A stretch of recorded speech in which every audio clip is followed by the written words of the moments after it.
We'll move right into the pledge, and we'll have Regent Brown lead us in the pledge.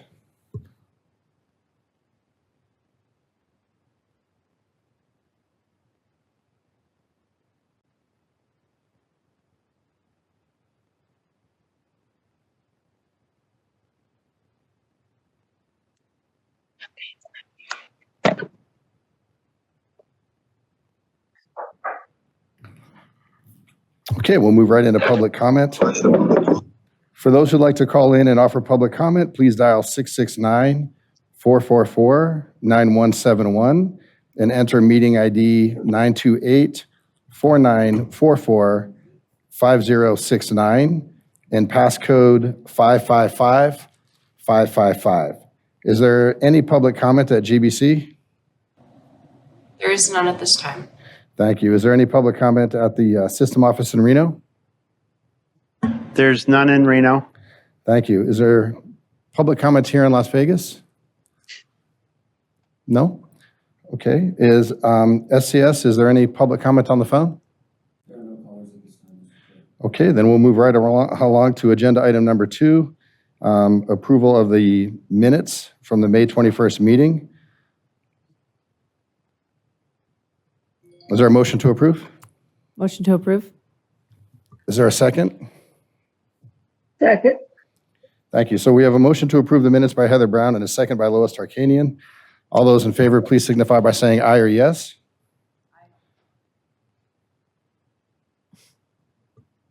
Those who oppose would signify by saying no or nay. I don't hear any no's or nays, but I only heard one aye.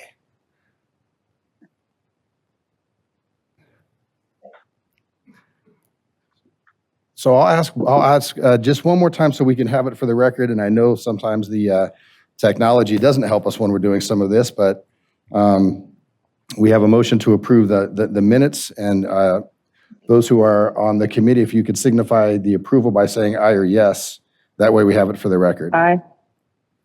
Aye. Thank you. So that. Aye. Thank you very much. Motion's been approved. We'll move into agenda item number 3, the chair's report. The only thing I'd like to report is thank the CFO and the consultant group for doing the work that they're doing and continually keeping this investment committee apprised of changes and things that are happening throughout our system with the investments. We'll now move into agenda item number 4, and we will hear from Cambridge Associates regarding our operating pool performance. So I'll send this over to you. Sorry, Chair Brooks. That's okay. If it's okay, I'll just offer some introductory That would be comments for the fantastic. committee. Yeah. So thank you. Item number 4 is the presentation of the operating pool report, and our consultants, Cambridge Associates, will provide that presentation shortly. I just wanted to note for if it'd be helpful, the operating fund is your campus operating cash. So this is the funds that the campuses receive on their ongoing operations, student fee collection, self-supporting programs, other activity that funds current operations, and that this fund is pooled at the system level. So all campus cash activity is consolidated, aggregated at the system level, and then that flows into the operating pool, and that's this fund that you'll be hearing about now. Thanks. Thank you. We appreciate that. For the record, Wendy Walker of Cambridge Associates. We'll propose touching on a few market environment slides since there is a lot going on in the market and in global geopolitics. So we'll talk a little bit about that before I move to the rebalancing recommendations for the committee's decision making. And then EJ will talk us through some recent returns and some forward-looking expected returns for this operating pool. Before, though, going to the market update, I just wanted to flag for any regents who are interested in attending one of our events and learning more about the investment environment. Next month, we have our Impact Investing Forum in Atlanta, Georgia. And then in March, we have a private investment summit in Boston. These events are free for clients to attend, so we'd welcome seeing any of you there if you're interested, and I'm happy to provide more information. So looking at the markets, we had prepared these materials in early September when equity markets were slightly negative. However, as folks have most likely seen on the news last week, the Fed cut interest rates by 50 basis points, and this has led for markets to rebound. And at this point, global equity markets are positive for the month and coming in at very strong numbers year to date. There's some speculation that global equities might finish this year up 20% for 2 years in a row, which is a pretty unusual occurrence in the capital markets. And so that's, there's still a lot of time between now and year end. We aren't predicting that would happen, but just the fact that it's within the range of reasonableness looking at where we are today. That would be a pretty unusually strong 2-year period. It's also been, so those numbers are on the upper right side in blue are all the very strong year-to-date results for global equities. About 2/3 of the way down this page, though, in yellow, we have bond market returns, which have also been strong. U.S. bonds as of this date, up almost 5 percentage points, and that is somewhat front-running the moves that we saw from the Fed last week. Markets had anticipated rate cuts, and so bond returns had been strong even before that announcement came out. Moving to page 14, what opened the door to the rate cuts that the Fed put into place, and before that, the European Central Bank and the Bank of England had already cut rates, was the underlying trends that growth has normalized, inflation has been coming down, and the macro risks between inflation and deflation or recession have become more balanced than what they were in recent years.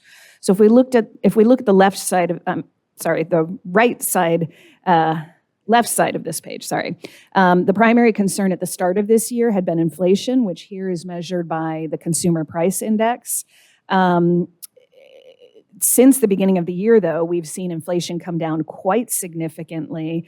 There were some upside surprises in the first quarter, but now annual inflation has been declining again on both the 12-month rate, which is shown in the solid bars, and a 3-month rate, which is shown in the dashed bars here.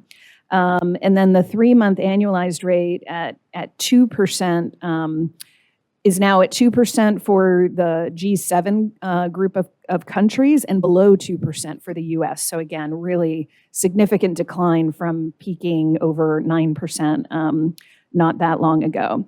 The focus has instead shifted to the labor market here on the right side of the page. So headed into the 2024, the labor markets were very tight. And today, while we still consider these readings to be healthy, we've started to see some tentative signs of weakness last month. This has led to more market volatility at the beginning of August and at the beginning of September before the markets bounce back.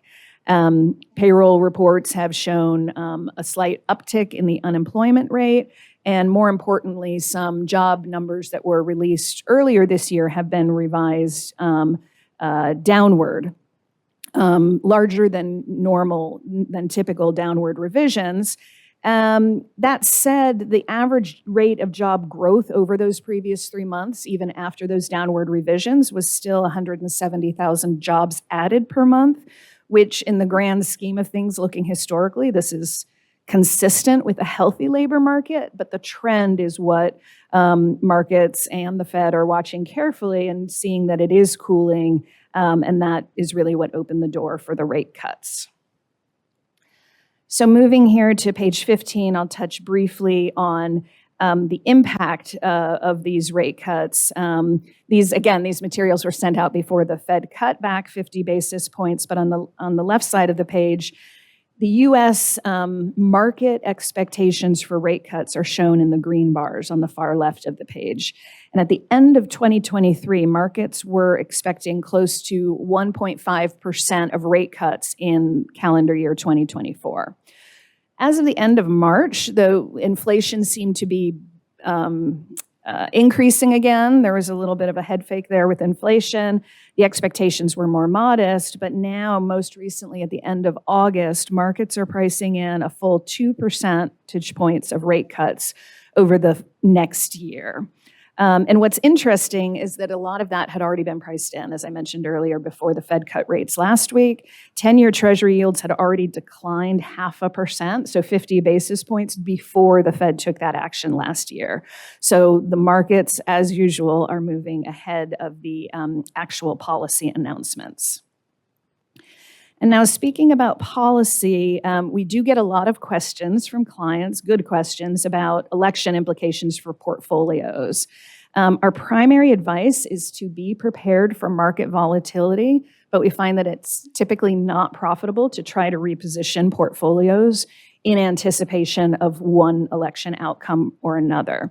And I will talk through a couple of high-level points. Page 20, there's a lot of tiny print here. We really won't get into the policy other differences between the Harris and the Trump campaigns, other than acknowledge the policy differences are huge. But even recognizing all of these significant policy details, even if we had a crystal ball to tell us which of these candidates would win, and it's a very tight race, we don't even pretend that we could predict that, it wouldn't be enough to accurately predict market movements. And as one historical example of that difficulty, here on page 21, we can see the green line, which reflects the clean energy public equity index, really soared during the Trump administration. And traditional energy stocks declined during the Trump administration, even though his administration was publicly very supportive of traditional energy and not as supportive of clean energy. And then counterintuitively, during the Biden administration, clean energy stocks declined significantly, and traditional oil and gas companies, their stocks rose. So why did this happen? Well, first of all, a war broke out. Wars typically lead to a surge in oil prices, but in this case, it was a war involving Russia as an oil producer. So that gave traditional energy a boost. And then also the Fed and other central banks around the world had started to raise interest rates really significantly during this time period, which challenged the growth prospects for clean energy, high growth clean energy stocks. So what this we think is a really prime example of is the fact that the factors like global economic growth or geopolitical events will have a much greater impact on markets than election outcomes. And our capital markets team even tested this on this page. They looked at the 48 U.S. presidential and midterm elections since 1928, grouped into 6 categories here. The left-hand side of the page shows all the one-year results after a Republican was president.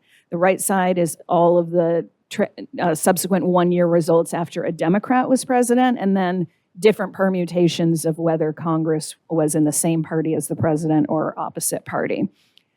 And so each dot is one observation, and the lines are medians of each of these groupings. And I think the key takeaway here is all of these medians in each of these categories are very strong. There's no predictive power between which party won, whether the parties were split between Congress and the presidential election, and also that all the range of dots, the observations, there's a very, very wide range of outcomes. It could be extremely positive, sometimes negative.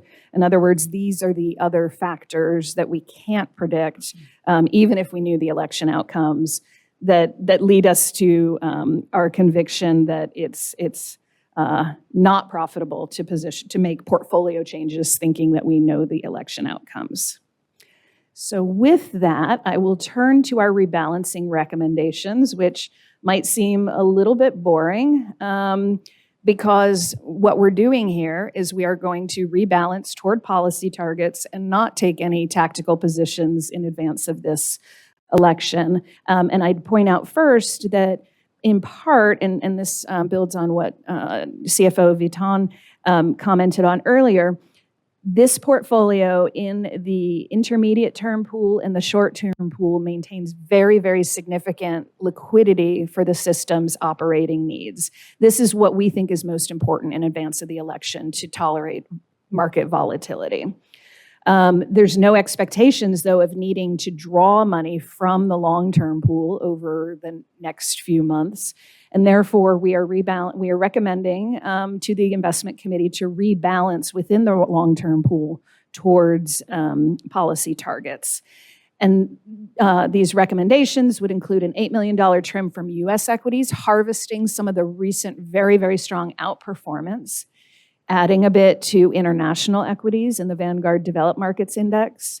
And then within fixed income, we're recommending trimming from the two long-term nominal bond managers, PIMCO and Allspring, and adding a bit to TIPS.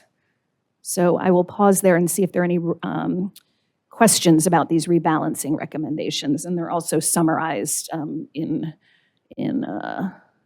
text here on the bottom of page 7.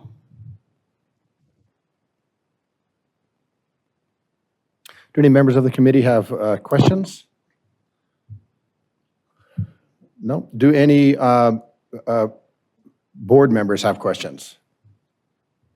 I don't see any questions. Thank you. Great, then I'll turn it over to EJ to talk about operating. Oh, did we want to take a vote on this? We do want to take a vote on this because it's possible action. There were a couple of things, though, that I had questions about, right? So it's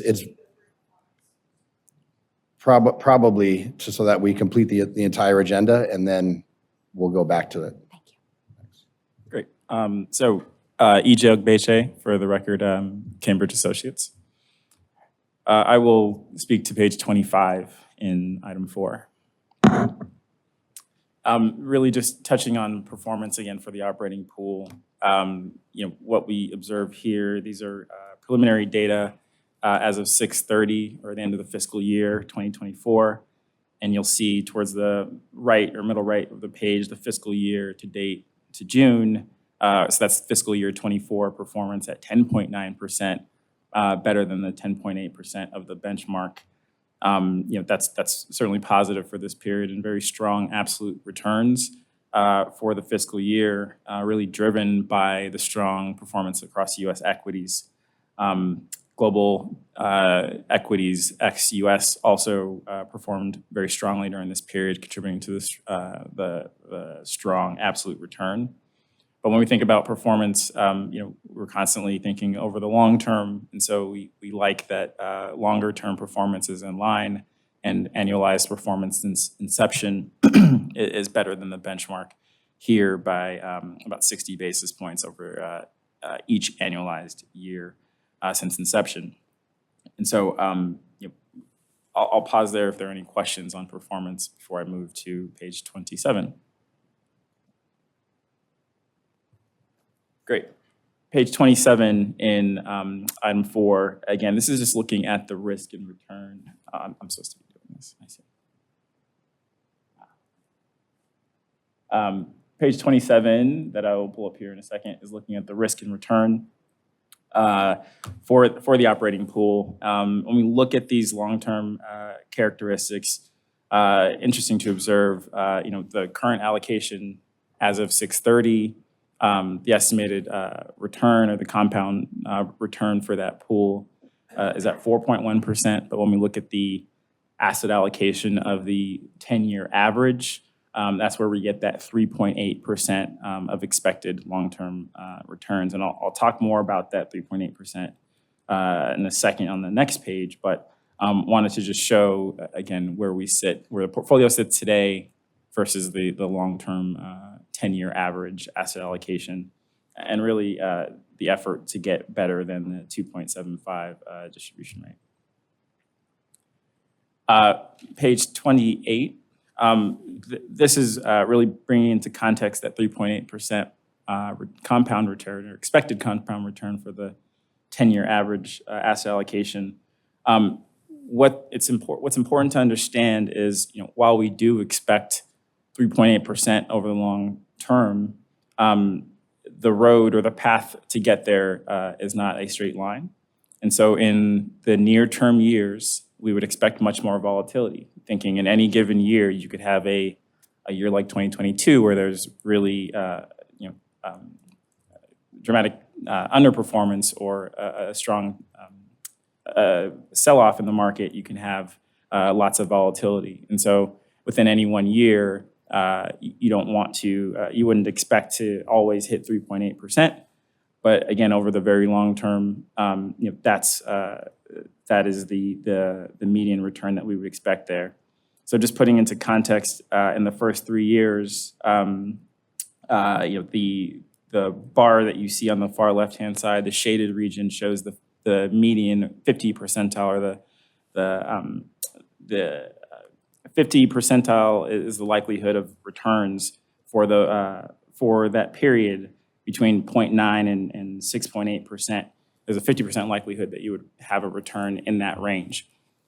And that's a fairly wide range, whereas if you were to look out even further, 10 or even 25 years here, you'll see that range for 25 years is between 2.8 and 4.8%. So a much tighter range that you would expect over the long term. And again, that's just the volatility that you would see in the near years gives us a wider range of confidence for performance. And I think I will pause there unless there are any questions.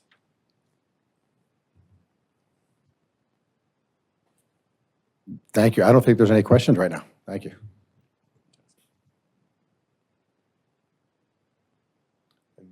And I think that concludes their report on item 4. So I think you have if you want to go back to the recommendation on the rebalancing, that was there for possible action. I appreciate that. I think, it's one of the things to point out is the operating pool seems to be doing better than the endowment. And so that maybe is something that we can have, just if that wants to be addressed, only because the operating pool would be more or less our short-term goals and the endowment our long-term goals. And then when we talk about distribution, right now the way that it's set, and it's set within our policy that there's automatic distributions based on percentages of investment returns that come back to the system that are then pushed out to various institutions. And, it might be great to have a conversation about what some of that looks like in terms of, and maybe even getting, if the committee could get a report on where those funds have landed, the amounts per institution, because there are certainly some great initiatives that some of the institutions have where perhaps the board could help, or the investment committee at minimum can help guide where some of those allocations are landing. Do you want to address any of that, Chris? Sure, Chris Fatone, CFO. I actually have, so we'll go over today on item 7, a review of the distribution policy. And I had wanted to kind of go through some of the pages in this report. This report, item 4, includes a section that summarizes or accounts for the monthly balance in the market value of the pool in total and the market value of the reserve balance, and it shows the system level monthly distributions there. I was going to go over that in item 7 and kind of talk about the history of the distribution policy and some of the more recent activity that does include those automated distributions. Okay, that's reasonable. So we'll wait till agenda item number 7 then to have conversation about allotment. The fund recommendations that were presented, do any committee members have questions about any of the recommendations? Mr. Chair, if I may. Yeah, Regent Perkins? Thank you. I would just like to say congratulations to Cambridge and Associates for their constant above the benchmark work that they've done for us. The returns have always been above the benchmarks that they set for themselves. So that's pretty impressive in such a volatile market. And if there are no further questions, I'd like to move for approval of the recommendations for rebalancing. Okay, that was a motion to approve. Is there a second? Second. So we have a motion to approve the operating fund recommendations. That motion was made by Regent Perkins, seconded by Regent Brown. All those in favor, please signify by saying aye or yes. Aye. Aye. Those who oppose, please signify by saying no or nay. So that motion carries, and we'll now move into agenda item number 5, the endowment pool performance. I don't know if our CFO wanted to lead off, or should we turn that right over to the consultants? Thanks, Chair. Chris Fatone. The endowment pool that is your item 5, that report that Cambridge will present in a moment. The endowment pool, it represents the system-held endowments. So you might be, of course, you're reminded that the campuses all have their own separate foundations at this time. So much of the new endowment activity is actually deposited through those foundations at the campus level. This endowment report that you're receiving represents the endowment investments that are held at the system level. And within that system endowment pool, it is still held on behalf of the campuses. So there are campus components to this overall endowment pool, but this is just one portion of the campus's total endowments. And these are the funds that are donated to the organizations and endowed, and primarily funding things like scholarships and perhaps endowed positions and things of that nature at the campuses. So these will all have restricted purposes that limit their use. Thank you.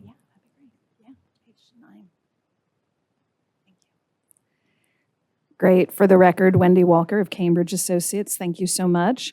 So we'll talk about endowment performance and really appreciate, maybe I'll start first. CFO Vitan has talked about the different purposes for these pools and Regent Brooks as well, that this is meant to be a long-term pool, whereas the operating fund is meant to be a short-term pool. And so it's somewhat surprising and impressive for the operating pool that for the fiscal year to date, the endowment has generated an 11% return, whereas the operating pool generated a 10.9% return. So very comparable between these two. The endowment still comes out a hair ahead, but not much ahead. However, when we look on longer term periods, the endowment is outperforming its benchmarks, as Regent Perkins mentioned, albeit not in the trailing 1 year period. And the endowment is outperforming the operating fund on longer term periods. We don't have on this page the 5-year and the 10-year periods noted, just because we're more focused on the track record of the outsourced chief investment officer relationship. There was a little bit different of a strategy for this pool before the OCIO relationship started. But I would just speak to the point that over the trailing 3-year period, the endowment has generated a 6% return. Over the trailing 5-year period, the endowment has generated a 9% return, and that compares to 6% for the operating pool. So, 50% higher returns for the endowment versus the operating pool, which is what we would expect. We want to get a higher return out of this endowment pool. And then similarly, the 10-year return for the endowment is about 7%, and that outperforms the operating pool by over 2 percentage points. So So just wanted to clarify those comparisons, and maybe for the next meeting we can have a more clear side by side with the same time periods, just to make these comparisons a bit more apples to apples on time periods. But I'll talk a little bit about these fiscal year to date results. It's 11%, and this is preliminary. We don't yet have the June quarter of private investment results, which will likely boost this 11% a little bit higher. But that said, it is underperforming the policy benchmark return of 14%. And I'll talk about the drivers there, or what's detracting there, momentarily. I would also point out, and we'll get to this later, that this 11% return for the NSHE endowment, it's well ahead of the 10.3% median return of comparable institutions. So we're outperforming peers, even though we're underperforming our own policy benchmark over this trailing 1 year, over the fiscal year 24. Over the full OCIO track record, second column from the right, you can see that Cambridge managed assets have returned 8.1% over this time period, which is 50 basis points ahead of the policy benchmark. And moving forward one slide to slide 10, here we're showing the track record lagged as of March 31st, because this is the most recent period for which we have full results for our private investments part of the portfolio. Here, the Cambridge outcome is 8.3% for the managed assets versus the benchmark return of 7.6%. So that's 70 basis points of outperformance over a 7-year track record. So moving forward to slide 11, I'll talk a little bit about the market dynamics that have caused us to lag in the most recent fiscal year. What we can see here on the far right of the page, we have 11% return for the portfolio, and on the far left, we have the 14% policy benchmark return. And by far, the largest detractor from this fiscal year 24 results has been private equity and venture capital. And the reason for this is that private equity and venture capital has, first of all, only has 9 months of return here. But second of all, has had relatively muted returns over the trailing year, whereas public equities have really surged. And our benchmark is comprised only of investable public market indices. And as a result of this, there's some timing mismatches that we'll look at in terms of how public markets move and how private market valuations tend to move a little bit delayed relative to public markets. So moving ahead to slide 12, though, when we look over our full OCIO track record, we can see that on the far right-hand side of the page, 8.6% return is well ahead of the 7.6% return of the policy benchmark. And of the drivers, the largest contributor to the 100 basis points of outperformance has been private equity and venture capital. So the very thing that detracted over the last year, over our full track record, has offered the most value add. And to explore that phenomenon a little bit more graphically here on page 13, I think we showed this at the last, EJ showed this at the last meeting as well. We can look at the return differences between public markets, which are in the dark blue lines here, and private markets, which are the lighter blue lines. And what we can see is in market sell-offs, such as in 2022, the tech wreck in 2022, the global financial crisis in 2008, and the market downturn in 2022, public markets declined significantly, whereas private markets added a lot of value. They declined much less significantly. And then in the subsequent rebound, the public markets, which had declined so much, rebounded significantly, and private markets failed to keep up. And this is a market-wide trend. So What we believe we're experiencing today is rhyming with what happened in 2008, 2009, and 2002 and 2003. And just to bring this a little bit more specifically to this is industry-wide data, but to NSHE's portfolio in 2002, global equities declined 18.4%, but the managed private equity and venture capital allocation declined only 2%. So this portfolio, the private portfolio, outperformed publics by over 16 percentage points, which is really, really significant. So we're giving up some of that outperformance now during the public market rebound. Yeah, and then the black line, thank you, EJ, the black line represents rolling 5-year outperformance of private versus public markets, and I'd flag that it is positive in every 5-year period shown on this page. It's been really significant leading up through 2022, over 10 percentage points. Now it's settled back down to almost 5 percentage points for the trailing 5-year period. So again, when we look at the long term, we have really strong conviction that private markets are going to continue to outperform public markets despite the recent underperformance. And then page 15, I'll note that this portfolio in particular has shown very strong results over the long term. On the far right-hand side of the page, this is just 5 years, but over the trailing 5-year period, public markets delivered a 12% return. The dark blue lines of the global private equity universe returned 15%, but this NSHE portfolio, NSHE's private equity portfolio returned 26%. So 11 percentage points of outperformance. In green, the venture capital universe returned 16%, and NSHE's venture capital portfolio returned 28%, so 12 percentage points of outperformance. This is what's really meaningfully driving the long-term results for NSHE. Let's move ahead to 22. Thank you, EJ. And, similar to our rebalancing recs in the operating pool, I would note that in the endowment, we are maintaining the portfolio relatively close to policy targets. We've taken a little bit more equities off the table in part of the recent surge.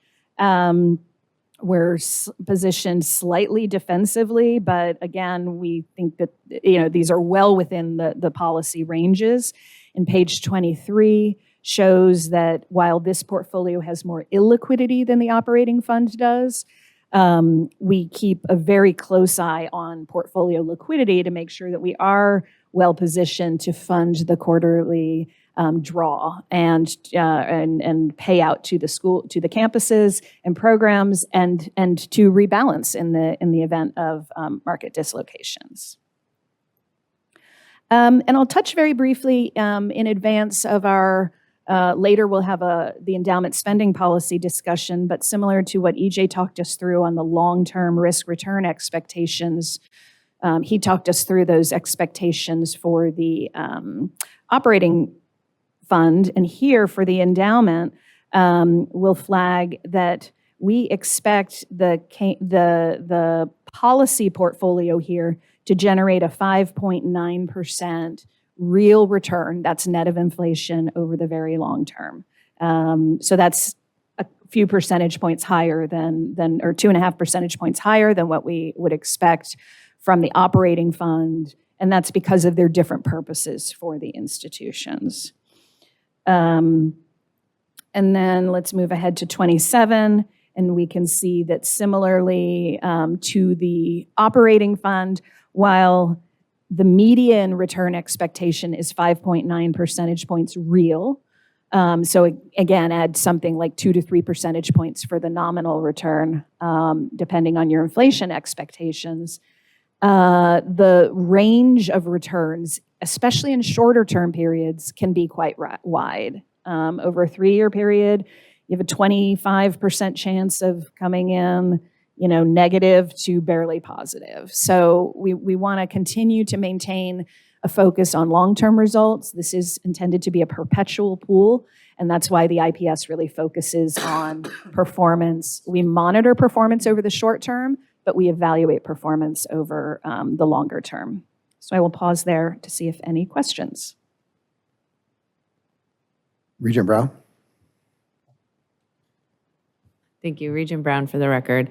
This might be a silly question, but I appreciate the slide 27 because I think the way to think about investment is it's long term and the more it's compounding, right? Yes, So if I understand this correctly, you're saying that there's like a 50 like in year 3. Yep. There's a 50% chance, but as it stays in the market longer, the chance becomes smaller because it's compounding and stuff. So that's how I can read this. I just want to make sure I'm. The chance stays the same. It's still a 50% chance of getting within that shaded region. But that the confidence level, the microphone. the return, sorry. There's still a 50% confidence band in each of those time periods, but that band just shrinks. So you're more confident in the return that you would expect over longer periods of time. Got it. Okay. Thank you. That's helpful. Because I was like, I know I can't articulate it, but I know I see this and the visualization is nice. So thank you. I appreciate that.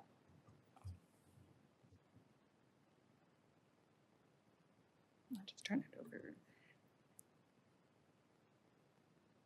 Or maybe if we could turn to the supplemental 5 materials very briefly. I'll just touch on page 6 when we get there, which is just peer results.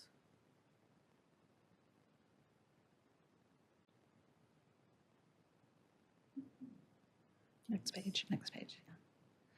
Great. And this is, I alluded to this verbally earlier, but also just wanted to point out visually here that while we underperformed our policy benchmark for the trailing 1-year period, again, because the policy benchmark is made up of public market indices and we have a meaningful allocation to private investments, the NSHE's return of 11% for the fiscal year outperforms the mean return of 10.3% and the median return of 10.1%. So this public versus private mismatch is a phenomenon we're seeing across the vast majority of our clients who do have private equity and venture capital in their portfolio, that they're underperforming policy benchmarks, but where we are outperforming the peer universe, in part because we're still growing our private equity and venture capital allocation towards our higher targets. And candidly, that's part of the reason our OCIO track record is now about 7 years, almost 7 years. We're lagging peers over the 5 and 10-year basis. And the most significant reason for that is because we have a lower allocation to private equity and venture capital than peers do. That's what's been driving peer performance higher. And that's visually illustrated on page 9, where we can sort of see trends over this 5-year period, because you can see how much private equity and venture capital outperformed their public market equivalents.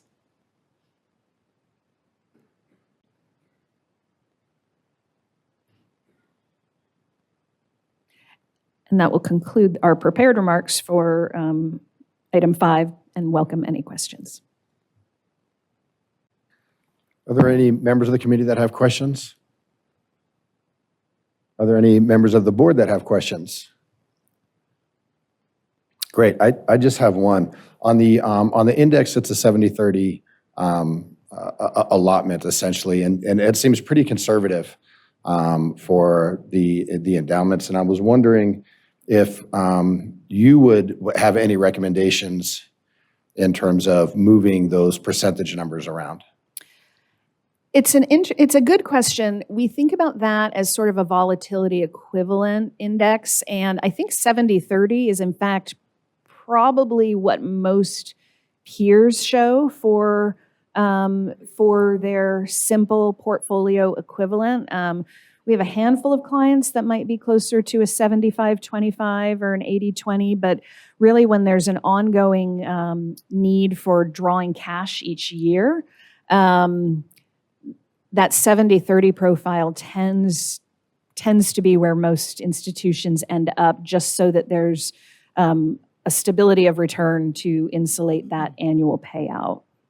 So we don't have any proactive recommendations to change that, but we'd be happy to, if there's interest, we'd be happy to bring in some analyses that could, explore what the volatility might change to if we were to adopt a higher volatility policy portfolio. We're certainly open to that. Yeah, I appreciate that. And maybe that's something that can be, a discussion based on where we sit. I don't know if it makes sense to do that on an annual basis based on how investments are, performing, but maybe there's a way to take a look at that. Do you have any suggestions in there, Chris? Thanks, Chair Brooks. This is Chris Fatone. I'd welcome the opportunity to follow up with Cambridge and have them prepare some analysis that we can take a look at and bring back probably for the next committee's discussion. Yeah. Thank you. I appreciate that. Well, then that'll conclude agenda item number 5. We'll move right into agenda item number 6, the endowment pool distribution rate and policy. Excuse me, Mr. Chair. Regent Cruz Crawford had her hand up. Thank you. I appreciate that. Regent Cruz Crawford. Thank you, Chair. Regent Cruz Crawford, for the record. I had a couple questions, and I've been very transparent about this. This committee is very hard for me to sit on because I don't really understand investments at a high level. And so anytime we could have, and this will probably be new business, but just like an intro to these presentations I've asked before, just like at the beginning of each agenda item, just like a 101 basic overview before the presentation begins, because I'm having trouble wrapping my mind, honestly, around it. I was raising my hand earlier, but I put it down, so I don't know if it's too late. But there was some public comment that was submitted regarding creating more stabilization in funding, and I think that was regarding agenda item 4. I apologize. And so, investing in a more stable income instead of riskier assets. And I don't know if that's something that can be addressed right now or if it's too late because we're on number 5. But I did want to see if you had some answers to that. Thank you, Regent Cruz Crawford.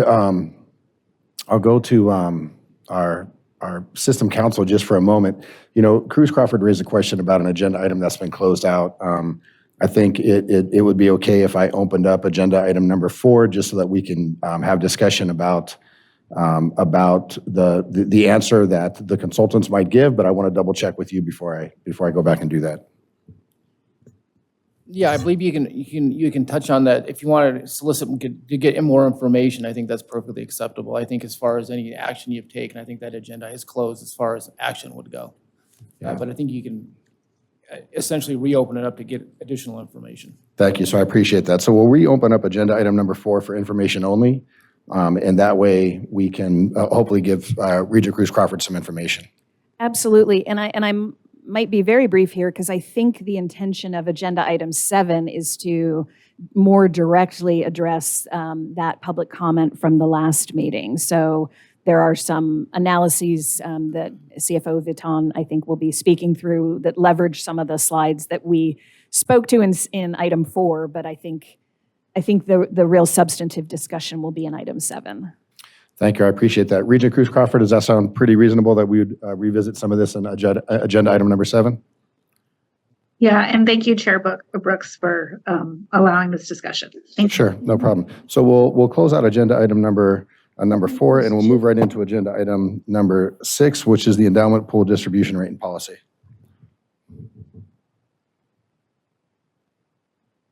And I'll open this up again for our CFO, Chris Fatone, if there's some opening remarks you'd like to make before we turn it over to Cambridge.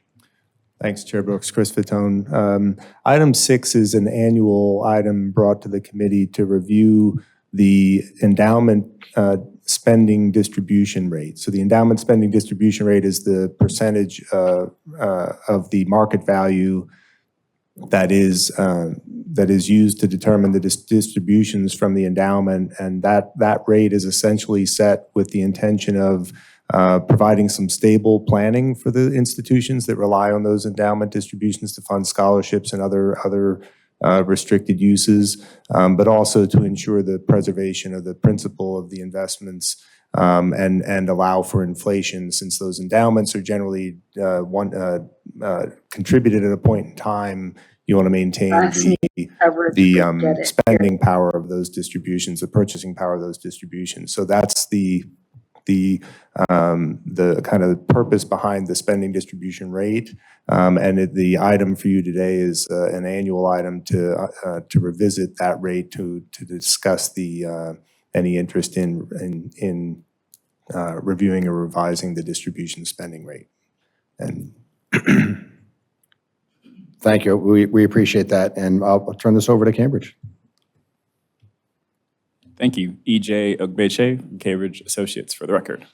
I'll start here on page 3 of item 6. Really, what's helpful when we bring these analyses, what we're doing here is providing peer data to provide more context, really just as an informative piece, but not to be prescriptive at all by any means. But what we see and observe here after looking through 210 institutions' data, we see that more than 60% of institutions have, excuse me, a spending rate between 4 and 5%. And so, with the NSHE endowment falling at 4.625%, that's well within that range. And so that should provide comfort that it's not, that it doesn't look much different than peers. That's when we break that down between the asset size on the right upper hand side. NSHE, the endowment, falls within, again, roughly 60%, over 60% of institutions in that size have a spending rate between 4 and 5%, 4.5% and 5%. And when we look at the institution type, we look at colleges and universities there on the bottom right-hand side. In the blue box, you'll see, again, about 60% of the respondents to the survey said they had a spending rate between 4.5% and 5%. The next slide, here we're giving context in terms of the last 5 years spending and changes to spending rates. So in the last 5 years, you'll see the bar charts to the left. In green, you'll see those institutions that have increased their spending rate. And while in red, you'll see those institutions that have decreased their spending rate. And on the far right, excuse me, we have the full 5 years and 128 institutions that have this record showing that, while 14% of institutions did increase their spending rate, 19% of institutions actually decreased their rate. So just giving context to what has been going on over the past 5 years and that decreases to these spending rates is not uncommon.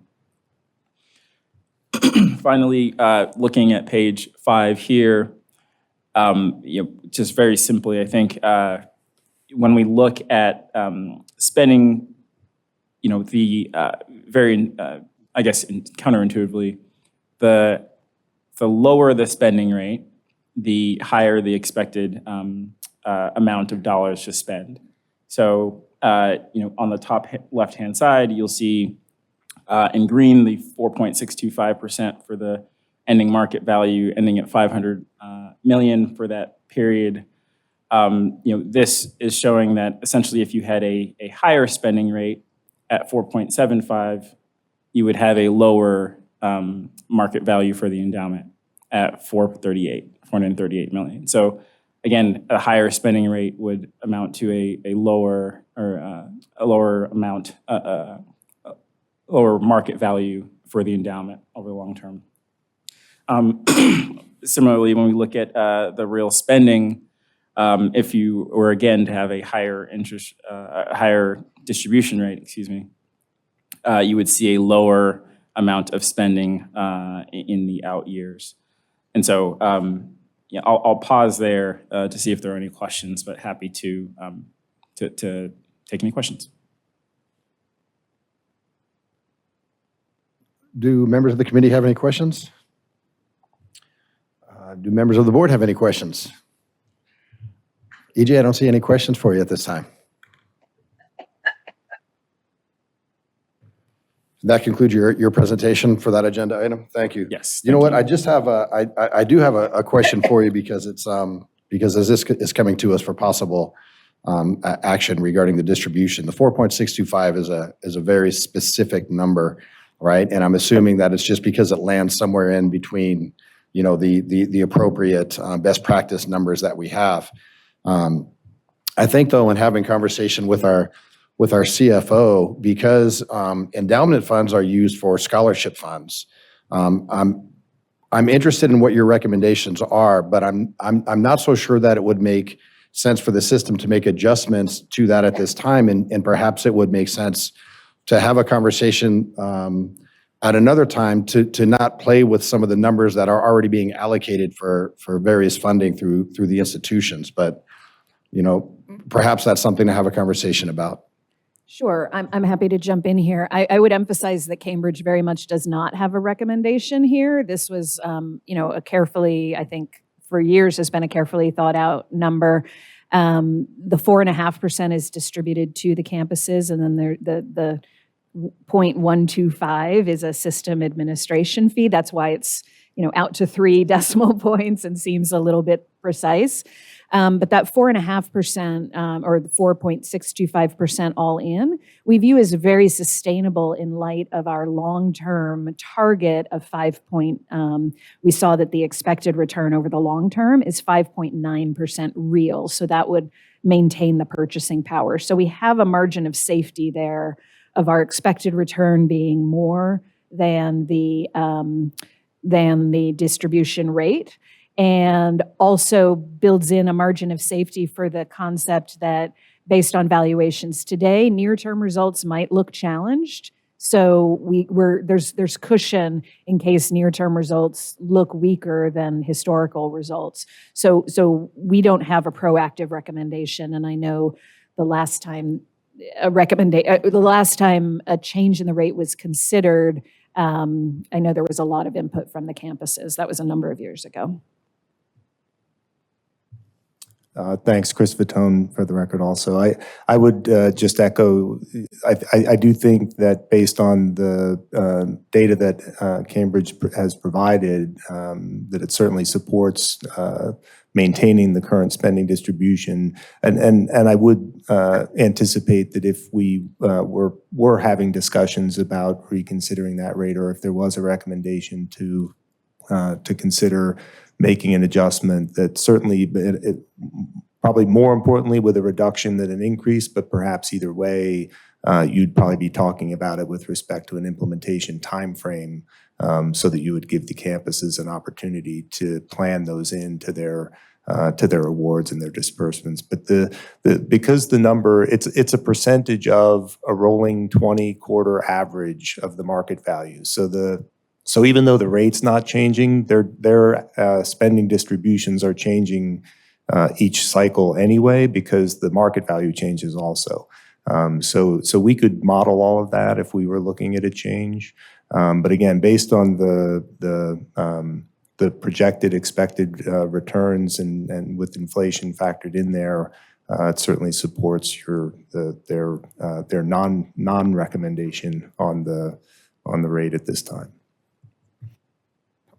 Thank you. Are there any committee members that have an appetite to have a conversation about what making any change in terms of distribution? And if not, then I guess it would be great to just entertain a motion to maintain the current distribution of 4.625. And so if there's no appetite to move those numbers, then I would entertain a motion to approve the current distribution rate and maintain that at 4.625. Is there a motion? So moved.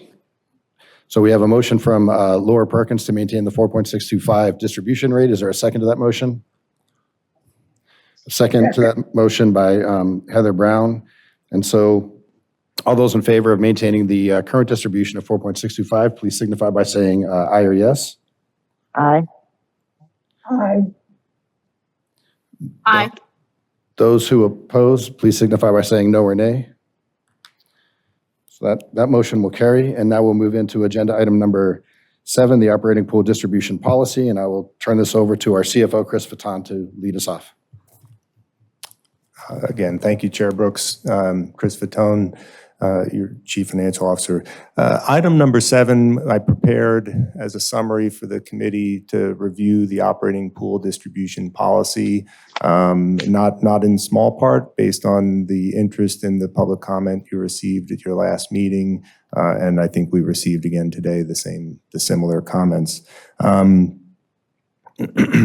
So I wanted to start, I guess, again, revisiting the operating fund and its purpose. The operating fund represents the campus's operating cash pooled at the system level and then invested. So this is all the institution's daily operating funds that are received through student fee collection, self-supporting program activity, and other activities that generate some temporary or operating funds that are used on a daily basis. So, but because the timing of receipts and disbursements allows the funds to reside, it is invested on and not simply parked into non-invested balances. And again, because the institution is a perpetual organization, even though these are operating funds, the timeline for the investing activity is perpetual. So in that, I think those are generally the reasons why you see a more aggressive investment approach on your operating funds than you would typically see on a personal basis when you're thinking about it, or even on a personal basis when you're planning retirement. So these funds are needed for daily operations, but because there's a long-term trajectory, they are available for investment and a common approach actually in terms of managing those funds to maximize an investment return for the operating activities. The distribution policy is really focused on the operating fund's reserve balance. And so what is the reserve balance? Because the funds are invested, you are earning returns. And while we have an established spending rate or distribution rate on the operating pool, the investment value does grow, and your investment distribution rate, your spending distribution rate on the operating pool is set lower than that average return rate. And so it generates a reserve. The reserve represents the market value in excess of the campus's cost of those investments, so the original principal of the investments. And it's that reserve balance that the distribution policy is focused on. So it's the available balance in excess of their actual cash received, because that cash received generally gets allocated then and is subject to commitments for disbursement. So the distribution policy is really focused on the excess of the investment value over the original basis cost. The current policy was established in December of 2020, and I guess I could go further back. The policy has gone through some iterations, but primarily those iterations prior to December 2020 focused more on just adjusting the spending distribution rate. So that spending distribution rate's been as high as 6%, or 6% plus, and before the most recent policy changes, it was last adjusted in effective January of 2019 from 2% to its current rate of 2.75%, and that 2.75% has been in place since December or January of 2019. The more significant change that took place in December 2020 was establishing standardization and establishing guardrails, if you will, around the distribution. So the December 2020 policy change, some of that discussion originated following some special distributions that occurred from the reserve balance in response to the budget adjustments that were promulgated in response to the initial onset of the pandemic. the policy change that was contemplated that resulted in the current distribution policy was intended to help provide the campuses with more predictability around disbursements and also standardize the disbursement methodology so that the balance would be maintained in a range that was established by the new policy. So the policy automated distributions but established guardrails. It set a ceiling and a limit. Such that when the market value would fall, if it fell far enough, disbursements would be halted to prevent distribution from principal. And if the balance, if the investment performance exceeded the returns, then when it hit a threshold of 8%, it would also automate a distribution to bring the reserve balance back down to the established ceiling of 8%. So your high and low are 3% and 8%. So the distribution policy is set such that you have a 3-month average look back on that reserve balance. So the reserve balance as a percentage of the total of the original cost of the investments, that's the percentage we're talking about. When that reserve balance falls below 3% of the principal, on a rolling measurement period of 3 months, operating distributions would be halted. It also halts if the end of month reserve balance falls below 0. So we're looking at 0 to 3% as a range, as a minimum. Below 0 halts altogether, and below 3% for a 3-month average also halts altogether. The ceiling is 8%. So above 8%, when the market value at the end of the month for 3 consecutive months exceeds 8%, there's also a distribution made of that excess. So the excess represents the amount only above 8%. It's brought back down to cap the reserve balance at 8%. And that is the policy that was implemented in December of 2020 to automate both sides of the distributions. Prior to December 2020, when there was challenges in investment performance, distributions would continue until the board took action to halt them. Typically, those investment performance periods also corresponded to economic challenges that would hurt or make it put some pressure on system budgets also.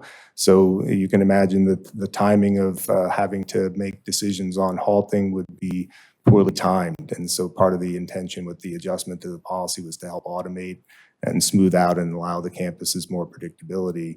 I know that some of the interest or some of the concerns raised in the comments we've heard about the policy is that after implementation there was a period of time, several months, where the distributions were halted, and I think the concern is should we move the investments to more predictable, secure, secure is not the right adjective there, but more predictable returns, specifically into bond returns rather than equity, with the concern from my perspective being the impact on returns. So the interest here is maximizing returns and balancing that against the distribution policy to allow the predictability. And that's where the establishment of the 2.75% rate comes in, and those ceilings, the ceiling and floor. And I think if you look at the materials, I think I provided in this set of reference material some of Cambridge's data on the historical and predicted returns. And so, for example, we talked about the long-term predicted return of 4.1%, which also being the real return, so that's inflation adjusted. Taking that into consideration, that with the 2.75%, I think that's a strong indicator for the relative conservative level of that rate. In terms of the performance since the policy change, Unfortunately, it was not long after the policy change that there was some economic activity, inflation, some hyperinflation in particular in the early 2022 timeframe that did result in a decline in the system's operating pool market value and triggered the pause on distribution. So if you want to take a look at it's attachment 3, I think it was. Yeah, attachment 2. I'm sorry. It's attachment 2 in the materials. It's page, take a look at page 7. That's the start of.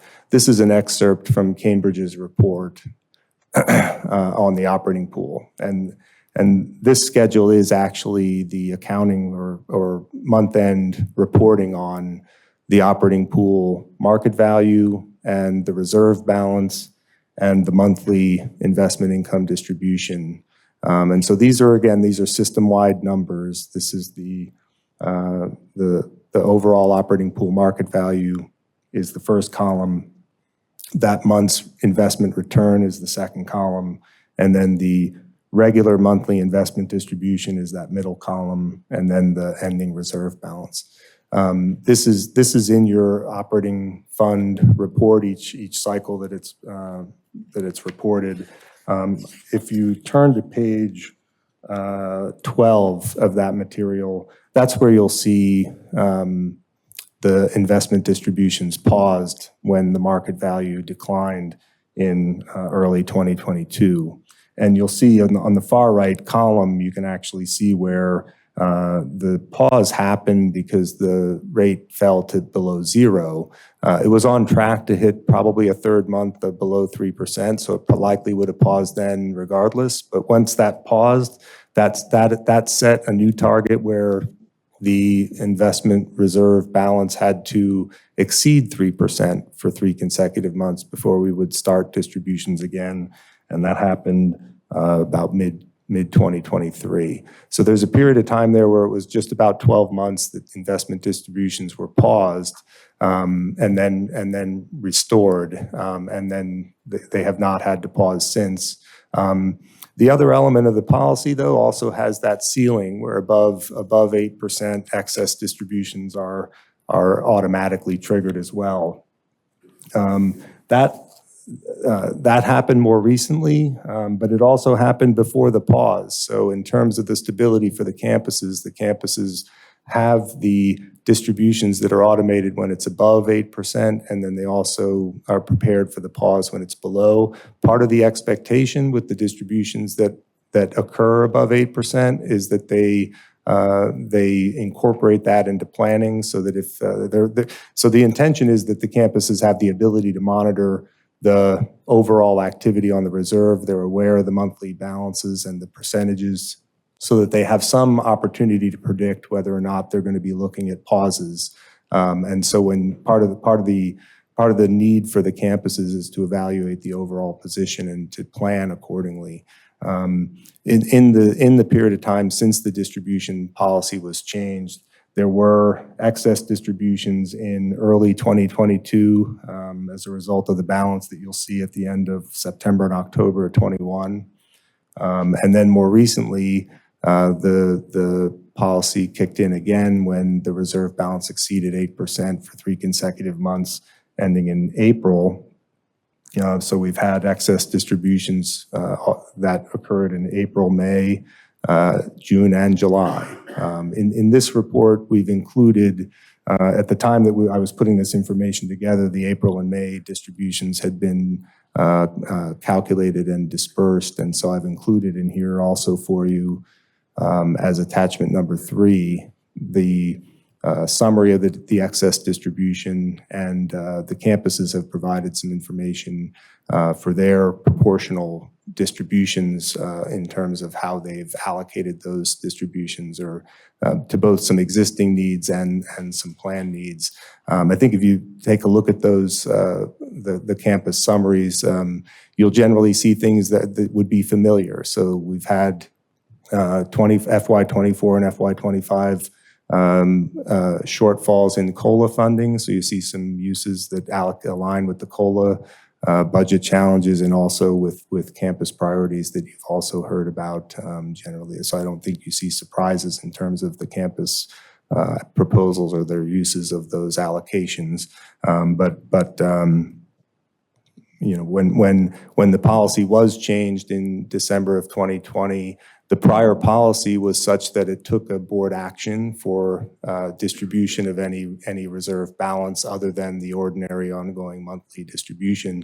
So often those distributions were used for very specific purposes. They were most commonly used in times of budget challenges, as I mentioned, you know, the Great Recession being another example. Other examples of more strategic uses were two distributions that happened also in the early 2000s. One for the implementation of the student information system in the 2006-2007 timeframe, and the other in 2014 for the Workday financial and HR implementation. So with some concern when the policy was being revised in 2020, there was some discussion about the interest in maintaining some transparency in the use of the funds. And again, I included that information for you on these disbursements. We're going back to the reserve schedule that we were reviewing. I think you see on there that it doesn't show the special distributions in a column. There are footnotes at the end of the document, and in the revised materials that came out that Cambridge provided for the operating fund. So it was the supplemental materials for item number 4 on your agenda. That there are revised pages of the operating pool reserve schedule in that document in the supplemental material because the footnotes page on the end of the document had cut off some of the endnotes that went along with the monthly schedules that is where historically those special distributions were mentioned. I think going forward, I'm going to work with Cambridge to just incorporate a column now that the distributions are automated to make clearer in that schedule where those are occurring and so that it's part of the report. I think I did one other comment, I guess, and then I'll end my remarks and take your questions. But it's probably worth mentioning the balance is tracked based on the campus's actual cash balances. So this is the operating pool. It's the campus's operating cash.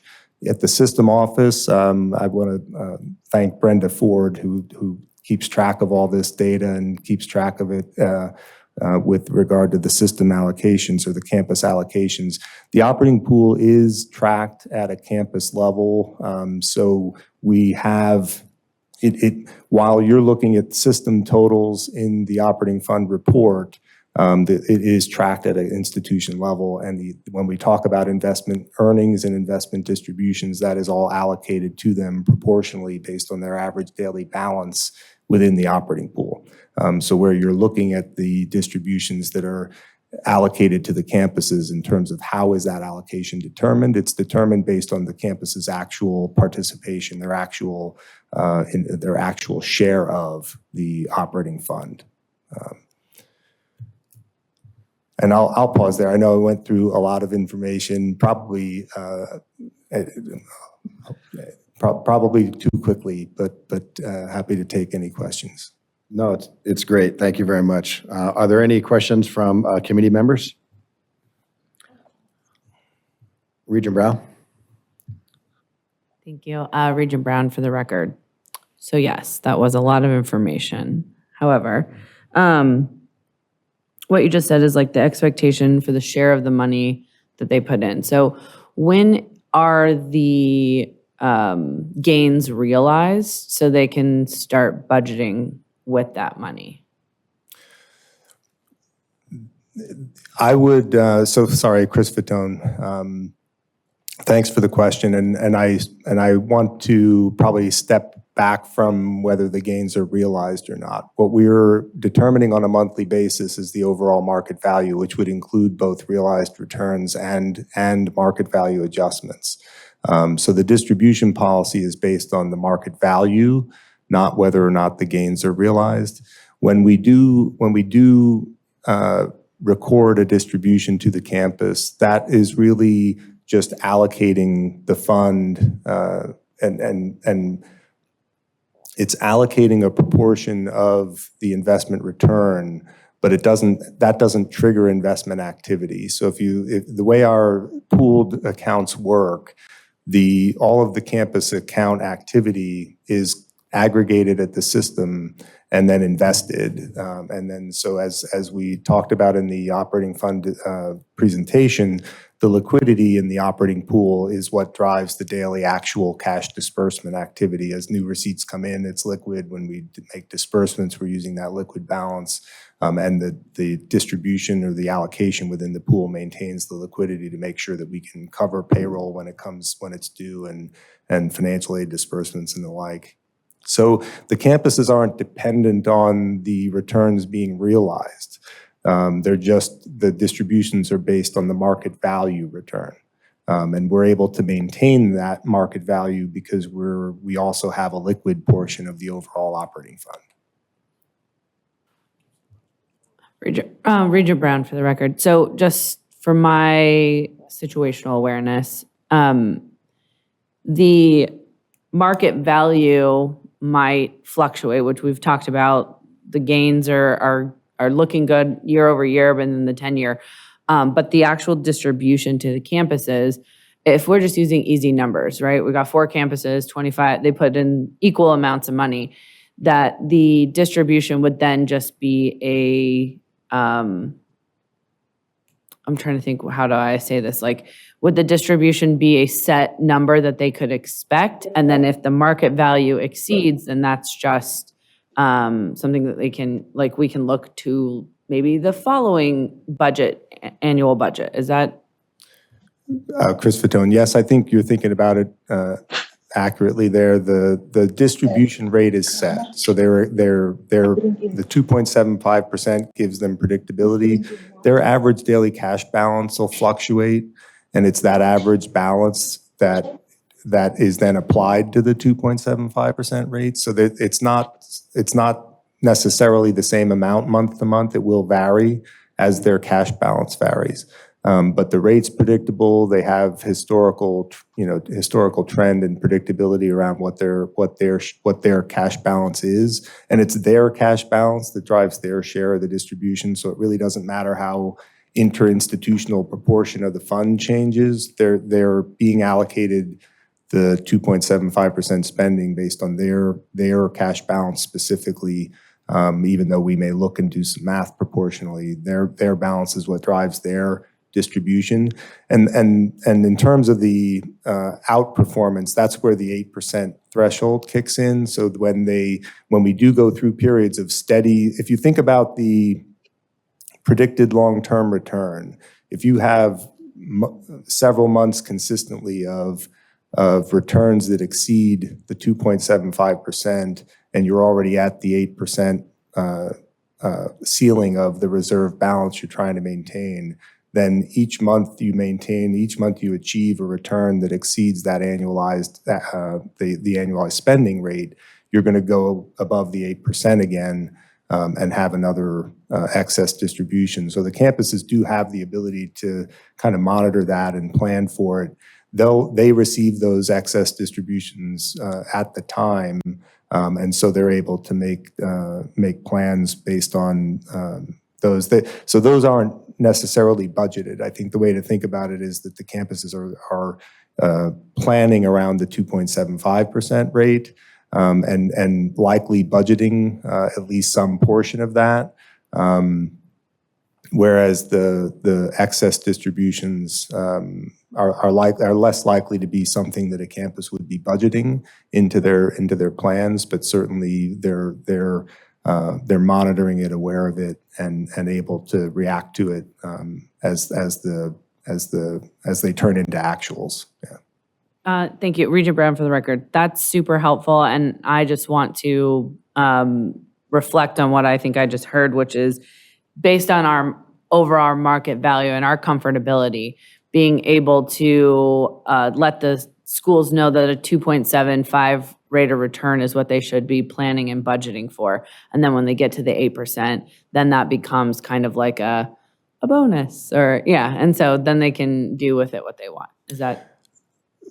Chris Fatone again. Yes, I think so. And I think that's, again, if you look at their plans in the materials I shared today, I think you see that that's actually exactly how they're using it. So they have, you've heard, and we're all aware of the need for the campuses to address the differential between the state funding and system, and their self-supporting resources for cost of living adjustments.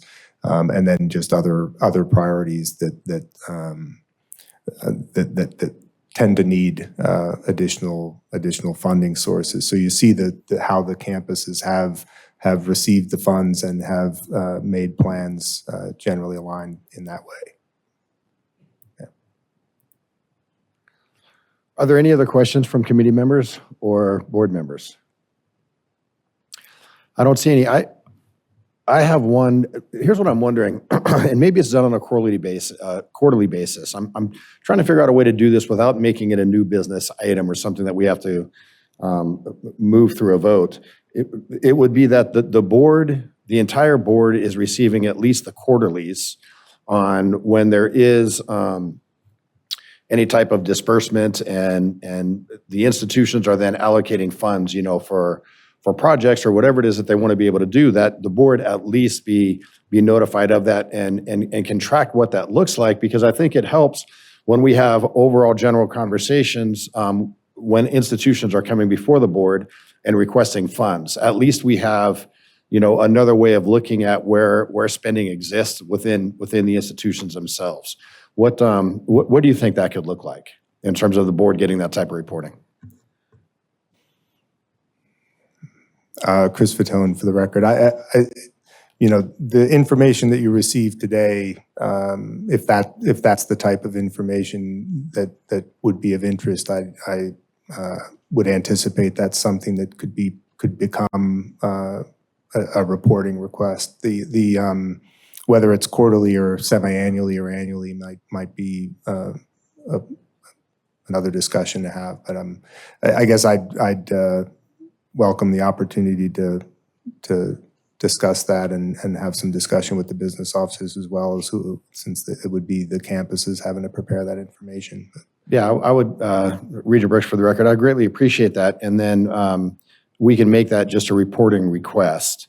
Again, based on the conversations you have with the business officers on how often that reporting actually comes to the board.